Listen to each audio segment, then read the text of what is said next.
네, 이번 시간에는 제너러티브 AI에 관해서 좀 이야기를 해보도록 하겠습니다. 우리는 생성형 인공지능이라고 하는데 제가 뭐 생성형 인공지능의 원리에 대해서 설명을 드리려고 하는 것은 아니고 생성형 인공지능 기술들이 많이 개발이 되어 있는데 뭐 간략하게만 말씀을 드리겠습니다. 특히 뭐 생성형 인공지능이라고 하면 뭐 그림을 생성할 수도 있고 문장을 생성할 수도 있고 뭐 다양한 것들을 생성할 수 있지만 이 대표적으로 타임라인에서는 주로 이미지를 생성하는 예시만을 들고 있습니다. 뭐 이런 다양한 뭐 키워드만 보면 뭐 AE라고 해서 오토 인코더 또는 베리에이션 오토 인코더, 그다음 겐이 나오고 그다음 디퓨전이 나오면서 사람들이 인공지능이 마치 사람이 그린 것처럼 아니면 사진을 찍은 것처럼 인공지능이 만들어낸 이미지 영상이 실제와 구별하기 힘들 정도의 하이 퀄리티, 그래서 많은 사람들이 인공지능 기술에 대해서 놀라기도 하고 그런 것들 여러분들 많이 경험하셨을 겁니다. 아마 이것뿐만 아니라 여러분들 많이 활용하고 계실 겁니다. 아마 뭐 인터넷에 웹사이트에 들어가서 이렇게 쉽게 만들어 볼 수도 있고, 그래서 만약 이런 것들이 커머셜하게 어베일러블한 모델들이 꽤 있습니다. 제가 오늘 말씀드리고 싶은 것은 공학적인 사고, 그러니까 공학적인 문제를 풀매에 있어서 이런 생성형 인공지능이 어떻게 활용될 수 있을까, 아니면 어떻게 활용하면 좋을까라는 그 내용에 대한 답을 좀 같이 해보려고 관련 있는 사례를 몇 가지 가지고 왔습니다. 제가 하고 싶은 것은 이런 생성형 인공지능이라는 것이 많이 개발이 되고 있는 이 와중에, 이 상황에서 엔지니어들은 과연 이것을 가지고 무엇을 할 수 있을까가 어떻게 보면 많은 응용 사례라든지 어플리케이션을 만드는 입장에서는 충분한 고민을 해볼 필요가 있다고 생각합니다. 시를 쓴다는데 여러분들 뭐 챗GPT 많이 쓰고 있는 것으로 알고 있습니다. 그래서 저도 한번 벚꽃이라는 주제로 시를 작성해 보아라 라고 했더니 뭐 이렇게, 뭐 제가 이건 읽진 않겠습니다. 그러니까 생성했다는 게 중요한 거죠. 그리고 그럴듯하게, 이게 예전에는 우리가 이런 이야기들 많이 했을 겁니다. 과연 인공지능이 어디까지 할 수 있을까, 인간에 비해서. 그랬을 때 창작이라는 영역, 크리에이티비티라는 들은 인공지능이 할 수 없을 거라고 생각을 했는데, 겉으로 보기엔 뭐 이 예시를 보면 이제 그러한 생각들이 좀 많이 허물어지고 있는 것 같습니다. 충분히 지금 새로운 것들이 창작된 것처럼, 마치 창작된 것처럼 보이고는 있어요. 근데 더 놀라운 것은 이제 질문을 하고 답을 하는 과정이니까 마치 너가 초등학교 3학년이라고 이제 챗GPT가 이야기를 하는 거, 대화를 하는 거죠. 3학년이라고 가정하고 벚꽃에 관한 시를 써보라고 하면 또 마치 초등학생이 동시를 마치 쓰는 것처럼 이렇게도. 그래서 뭐 이거는 뭐 제가 이거에 대한 설명을 드리려고 하는 것은 아니고 생성형 인공지능의 대표적인 예시인 챗GPT를 한번 가지고 와서 여러분들하고 같이 한번 보는 시간을 가졌습니다.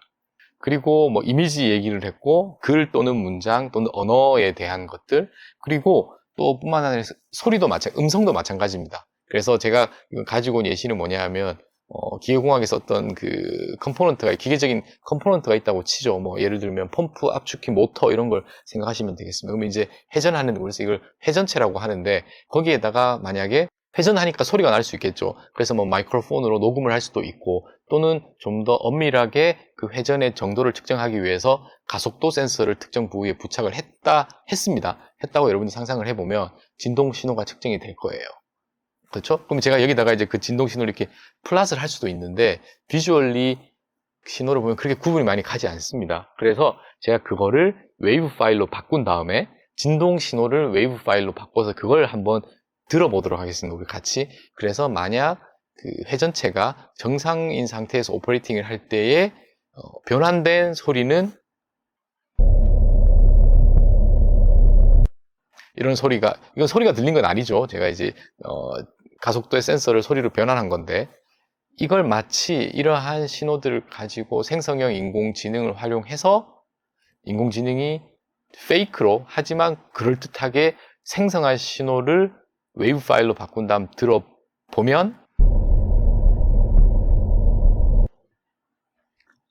뭐 정성적으로 비슷하죠. 그리고 어떤 특정 고장이 있었다고 하죠. 어떤 그 회전체에 있어서 베어링에 고장이 실제로 생긴 겁니다. 그랬을 때의 소리로 웨이브 파일로 변환된 소리는 이렇게 들렸습니다. 생성된 신호는 그래서 뭐 제가 여기서 말씀드리고 싶은 것은 뭐 이 특정 어플리케이션이 중요하다는 얘기가 아니라 이미지도 생성할 수 있고 문장도 생성할 수 있고 시계열 데이터겠죠. 뭐 진동 신호니까 그런 특히 좀 공학적인 기계적인 신호들도 생성해낼 수 있다. 이제 그런 시대가 왔는데 뭐 이런 것들을 어떻게 어플리케이션 쪽으로 좀 생각을 해보면 이런 걸 한번 생각해 볼 수 있을 것 같아요. 정상이 있고 비정상이 있는데 우리가 뭐 만약에 이상 진단을 한다고 하면 이게 데이터 드리븐으로 그러면 두 개의 신호를 잘 모아서 컬렉트해서 클래시피케이션 문제를 풀어야 될 겁니다. 근데 상식적으로 생각해 보면 어떤 설비가 대부분 정상으로 동작을 하겠죠? 고장이 나거나 고장의 징조가 있거나 이상이 있는 것은 아주 극히 일부일 겁니다. 그러면 내추럴하게 데이터를 컬렉트하면 이런 뭐 제가 그냥 도식적으로 그렸지만 데이터 임밸런스 불평형이 반드시 존재하게 됩니다. 근데 우리가 대부분 인공지능 알고리즘이라고 하면 클래시피케이션 문제를 생각해 보면 트레이닝 데이터셋은 클래스별로 충분히 많다를 가정하고 시작을 하죠.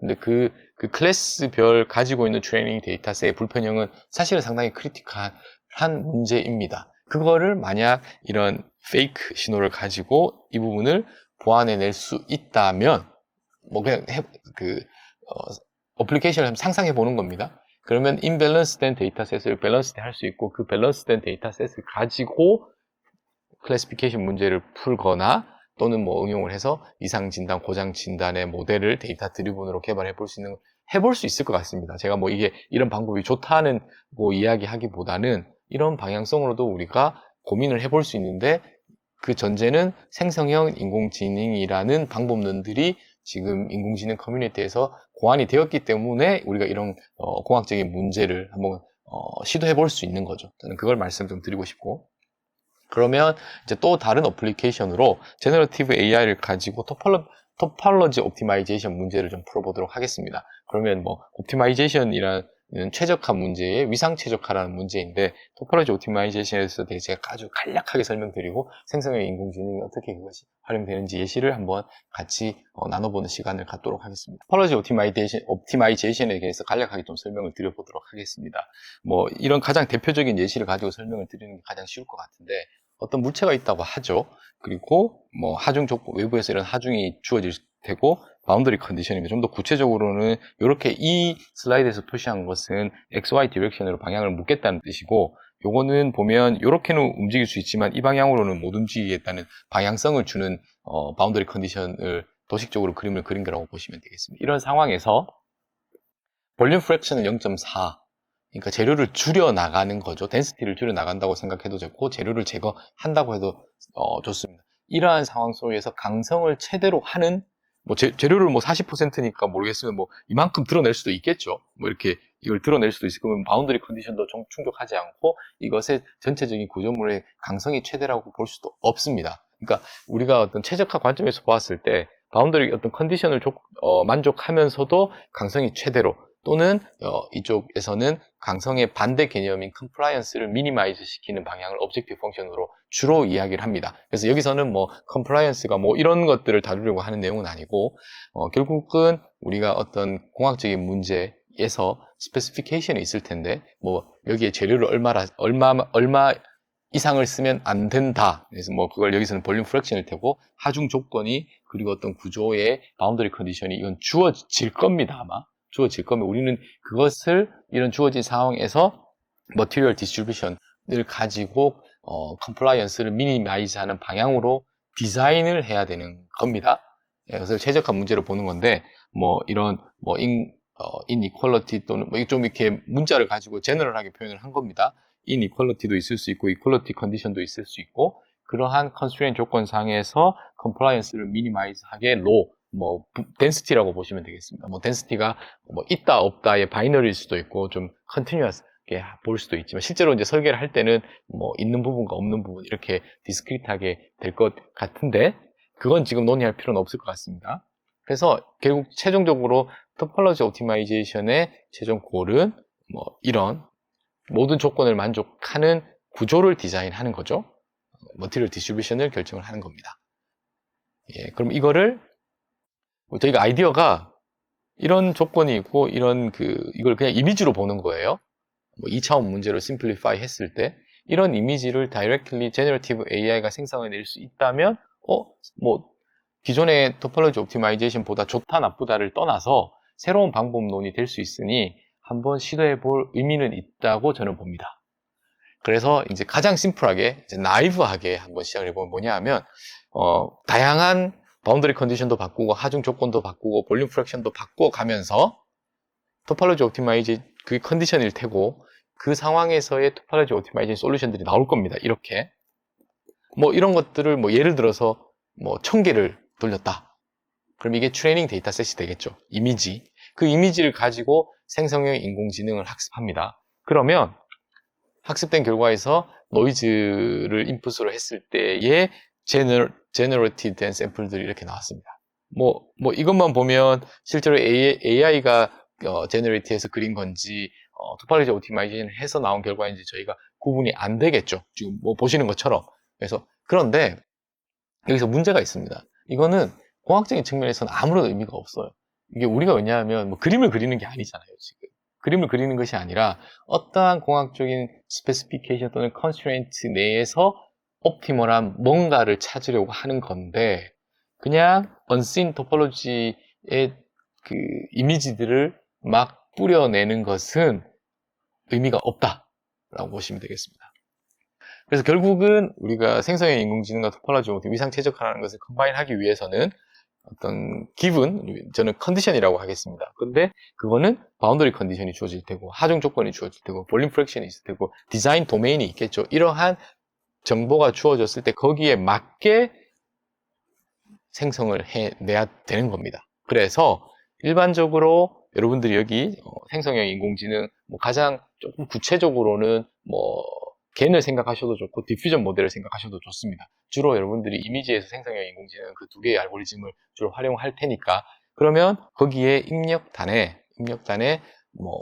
그 레이턴트 코드 또는 노이즈 코드라고 생각하시면 그걸 가지고 이런 그림들이 아웃풋에서 생성이 될 텐데 우리는 이것이 아니라 디자인 컨스트레인트가 들어가야 된다는 거죠. 이 네 개의 정보가 여기에 보여줘야 됩니다. 그걸 기반으로 해서 생성되기를 원하는 거니까. 그러면 이제 다시 이 문제를 가지고 디자인 컨스트레인트가 무엇이 있으며 그것을 어떠한 형태로 집어넣을 수 있는지 또는 제너러티브 AI에게 보여줄 수 있는지에 대해서 한 예시로 제가 설명을 드려보겠습니다. 이 방법은 절대적인 것은 아니고 이것이 가장 이펙티브한 방법도 아닙니다. 여러분 상식선에서 아주 나이브한 것들을 예시로 여러분들에게 보여주는 겁니다. 그러면 다시 말했지만 이 네 가지 그 컨스트레인트가 있을 텐데 일단 이 전체가 디자인 도메인일 테고 그 다음 볼륨 프랙션은 예를 들어 0.4의 어떤 숫자로 주어질 거고 바운더리 컨디션은 이쪽 부분 있고 이쪽 부분이 있습니다.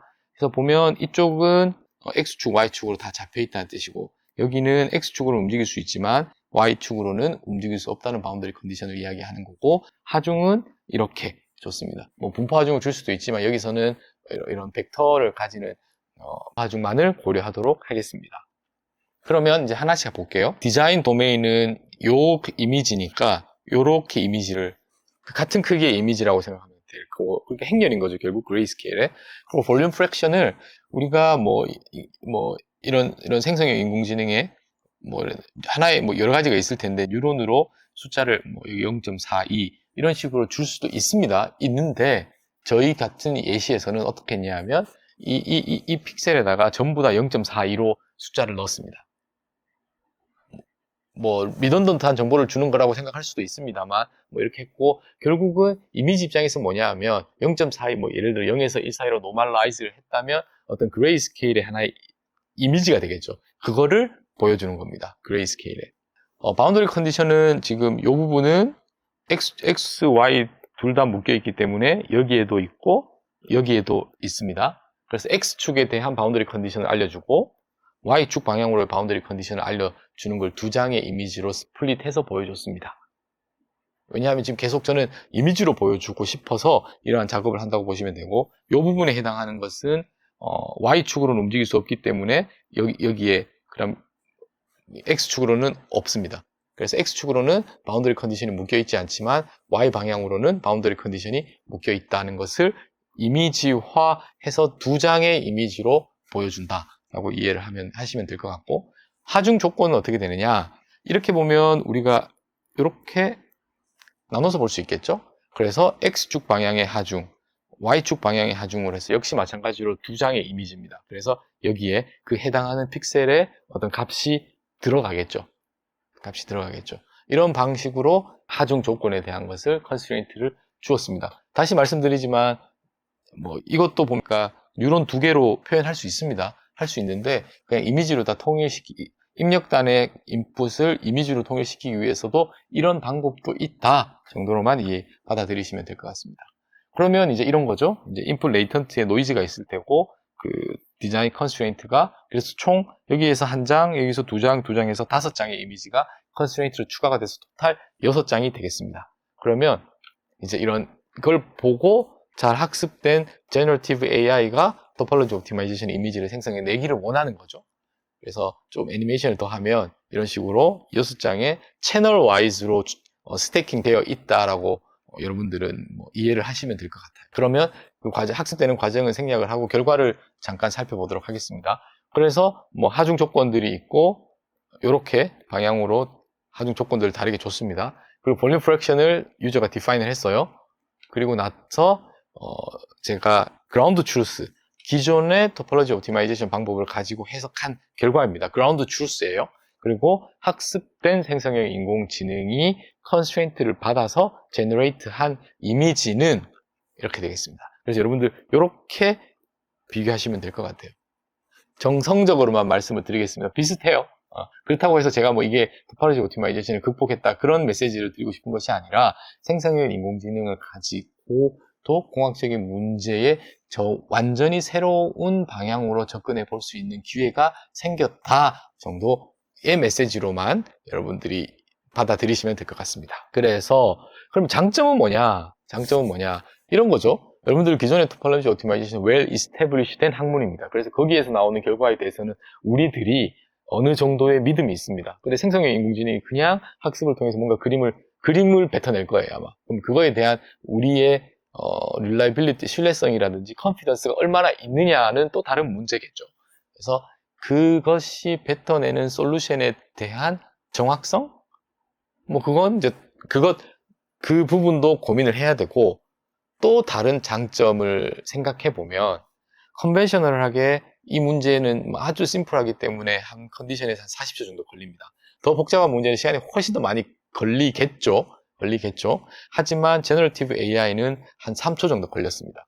근데 다시 말씀드리지만 이 모델을 만들기 위해서 생성형 학습하는 데 시간이 오래 걸리고 트레이닝 데이터셋을 만들기 위해서는 역시 마찬가지로 컨벤셔널한 방법을 활용해서 데이터를 만들어야 되기 때문에 트레이닝 데이터셋을 만드는데 시간이 오래 걸리고 그걸 기반으로 제너러티브 AI를 학습하는 데도 시간이 걸립니다. 그러니까 오프라인에서 시간이 많이 걸린다는 얘기예요.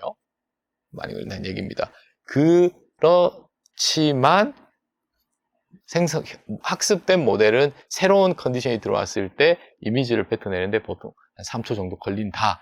이 문제에서는 보겠습니다. 그러면 그러니까 여러분들이 컴퓨테이셔널 타임 입장에서 장단이 있으니 어느 어플리케이션이 더 여러분들이 만약에 정말 거의 정확도에 대한 확신은 조금 떨어져도 괜찮지만 빨리 정답을 보고 싶다. 그런 경우도 분명히 있겠죠. 그런 경우에는 제가 볼 때는 오프라인에서 많은 학습을 해서 제너러티브 AI가 수초 내에 정답을 프리딕션 하는 것도 나쁘진 않은 것 같습니다. 근데 그렇지 않고 기존의 전통적인 방법 여기서 또 이건 아주 쉬우니까 40초인데 우리가 웬만큼 진짜의 공학적인 문제를 보려면 해석 시간이 훨씬 더 오래 걸리겠죠. 그런데 이 모델은 생성해내는 거기 때문에 시간이 그렇게 급격하게 커지진 않습니다. 그래서 문제가 더 복잡해질수록 시간에 대한 세이빙은 인공지능 모델이 훨씬 클 수 있다고 짐작할 수 있으나 트레이닝 데이터셋을 만들어내는데 훨씬 더 시간이 많이 걸린다는 얘기겠죠. 그래서 그런 것들을 여러분들이 좀 공학적인 감을 좀 익히셨으면 하는 바람에서 이 예시를 가지고 왔습니다. 생성형 인공지능 관련해서 또 다른 예시를 하나 보여드리고 싶은데 그레인 바운드리 디텍션이라고 해서 재료 관련된 문제를 하나 가지고 왔습니다. 재료 이미지에서 어떻게 생성형 인공지능과 연결시킬 수 있을까 여러분들이 좀 의아해할 수도 있는데 이런 경우가 많이 있습니다. 이런 이미지를 만약 촬영을 했다고 치죠. 그러면 이걸 가지고 재료적인 프로퍼티를 익스트랙션을 해야 되는데 그 중에 꽤 많은 경우에 바운더리를 이렇게 따는 이제 이런 거죠. 이런 바운더리를 따서 만약 바운더리를 딸 수 있다면 하나의 그레인의 사이즈를 계산할 수 있겠죠. 뭐 픽셀을 카운트한다든지 뭐. 그러면 이거의 크기를 통계적으로 구할 수 있고 뭐 예를 드는 겁니다. 그리고 뭐 이거 쉐입도 볼 수 있으면 그러한 것들이 전체적인 재료의 어떤 프로퍼티를 결정하겠죠. 그래서 그런 재료적인 분석을 하기 위해서 첫 번째로 준비되어야 되는 것이 이미지에서 바운더리를 따낼 수 있으면 좋겠다 라는 모티브가 있었습니다. 그러면 이거를 하기 위해서 어떻게 하면 좋을까 생각을 해보면 재료 이미지를 찍고 이거죠. 이게 인풋이죠. 누군가가 손으로 그림을 그리는 겁니다. 이런 식으로 바운드리를 따는 거예요. 그래서 페어를 보여주고 지도 학습을 하면 될 거라는 생각을 하실 수 있습니다. 될 것 같아요, 저도. 그런데 제가 뭐 여러 번 말씀을 드렸지만 지도 학습을 하면 제가 보기엔 결과도 좋을 것 같으나 그 트레이닝 데이터셋 또는 페어드된 데이터를 준비하는 과정을 좀 생각을 해보면 제가 보기엔 최소한 이게 100장, 200장, 1000장 정도 필요할 것 같은데 그걸 어떻게 다 일일이 사람이 손으로 따고 있을 수 있을까라는 고민이 드는 거죠. 그 과정이 효율적이지 않다. 제가 여러 번 말씀을 드렸습니다. 그러면 이러한 것들을 과연 이것도 어떻게 보면 여기에서 뭔가를 생성해내는 거잖아요. 근데 생성해내는데 그냥 이런 그 그레인 바운더리를 그려라가 아니라 이걸 기반으로 해서 그레인 바운더리를 그려라 겠죠. 이 부분에서는 역시 마찬가지로 제너러티브 AI인데 컨디션이 붙는 겁니다. 그래서 여러분들이 제가 좀 일반화를 하면 공학적인 문제는 그냥 일반적인 제너러티브 AI보다는 어떤 컨디션이 붙을 겁니다. 그래서 컨디셔널 AI 쪽으로 좀 고민을 해보시는 거가 상당히 그 활용도가 높을 수 있다라는 걸 좀 말씀을 드리고 싶고, 그럼 이 문제를 저희가 어떻게 접근을 했는지 한번 살펴보도록 하겠습니다. 그래서 이걸 고민하고 있었는데 어떤 연구가 있었냐 하면 인공지능 커뮤니티에서 여기가 원본 이미지입니다. 제가 동영상을 보여드릴 거예요. 어떤 그 배경이 있고 거기에서 말이 동영상으로 움직이고 있습니다. 이거는 생성된 인공지능 이미지인데 뛰어노는 얼룩말을 생성해라가 아니라 이 컨디션에서 뭐 인풋이겠죠? 이 말에 해당하는 부분만 말이 얼룩말로 바뀌기를 원하는 거예요. 말만. 배경은 그대로 있고 이런 식으로.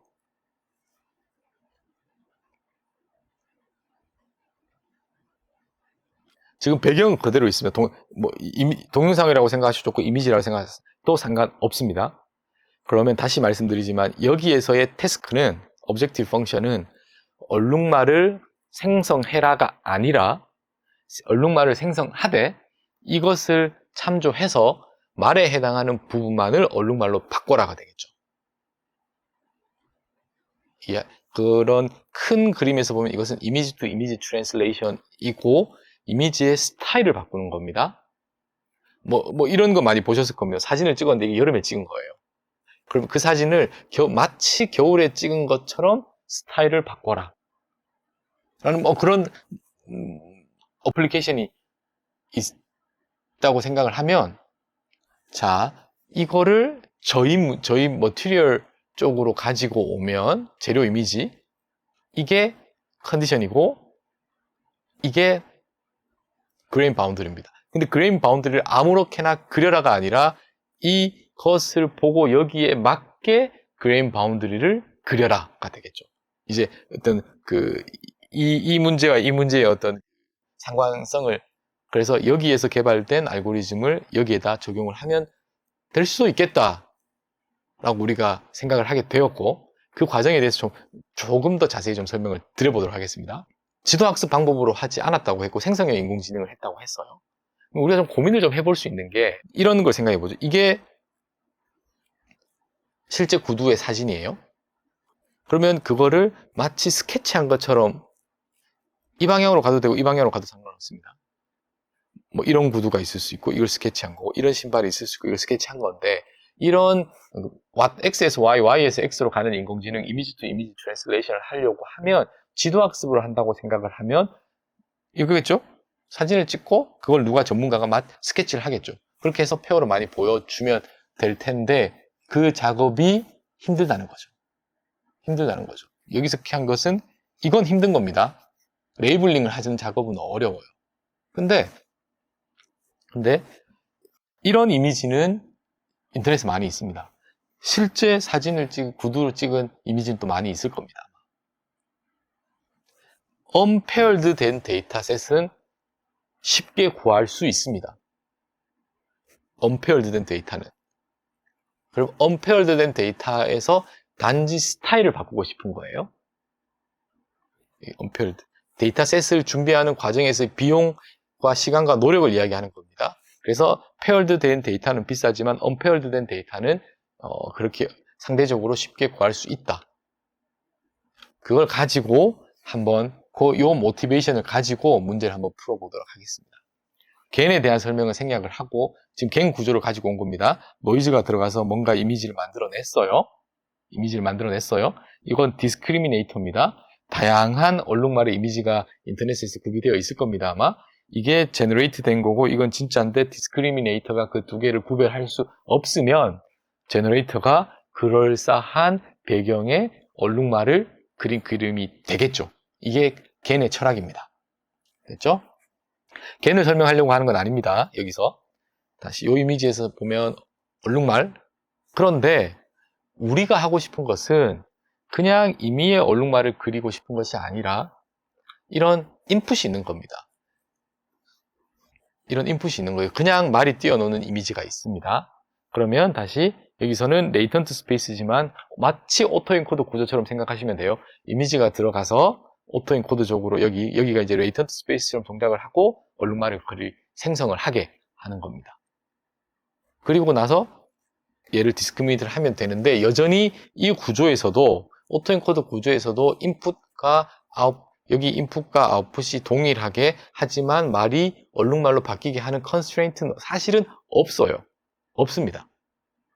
여기가 이제 고민을 좀 더 해야 되는 포인트인데 좀 브릴리언트한 아이디어가 뭐냐 이겁니다. 생성된 이미지를 이 네트워크에서는 인풋으로 볼게요.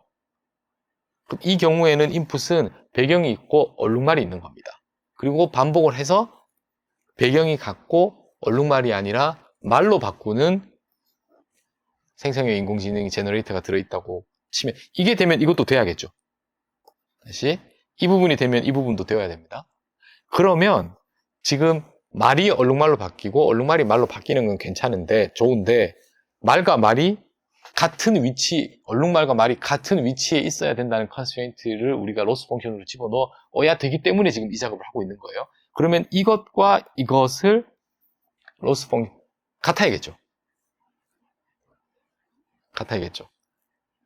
자, 다시 말씀드리겠습니다. 제너레이터가 두 개가 있어요. 두 개가.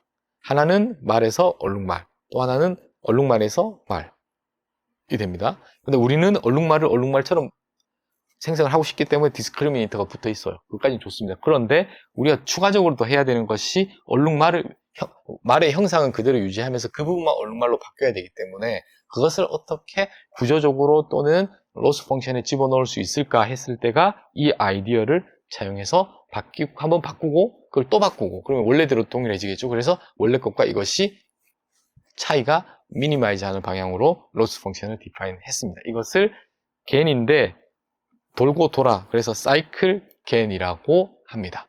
그래서 이 구조를 동일하게 저희 문제에 적용을 하면 데이터를 어떻게 준비했느냐부터 먼저 말씀을 드리겠습니다. 마이크로 스트럭처 많이 찍거나 많이 있습니다.